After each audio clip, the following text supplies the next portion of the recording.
After months of feigned outrage and apologies on behalf of everyone else, a new report by the Globe and Mail shows that the Prime Minister's office invited a Nazi to his diplomatic reception in Toronto. He blamed the Speaker, saying that he acted alone. He's saying he had no idea about any of it. He called for him to take responsibility. He watched him resign, and yesterday he tried to blame the Ukrainian Congress.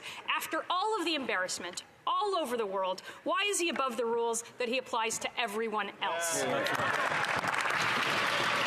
The Honourable Government House Leader. Mr. Speaker, what we're talking about is a name that came from a community organization.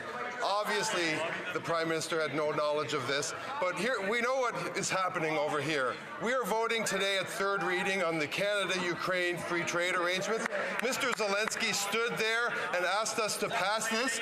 Their opposition to this bill is a moral failing of historic proportions in response to an effort to support our friends in Ukraine and repel the Russian invaders.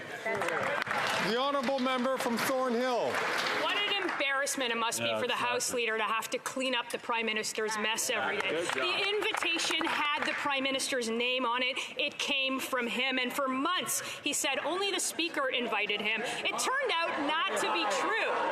His own House Leader said that the invitation merited a Speaker's resignation. The Speaker resigned because of him, and all of them watched him do it. So will the Prime Minister be subject to the rules that he imposes on everyone else?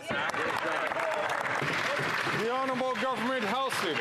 Again, Mr. Speaker, another small conflagration to mask their larger historical moral failing of not supporting the people and the armed forces of Ukraine and the President of Ukraine, who stood in this very chamber not months ago and asked us to support the Canada-Ukraine free trade arrangements.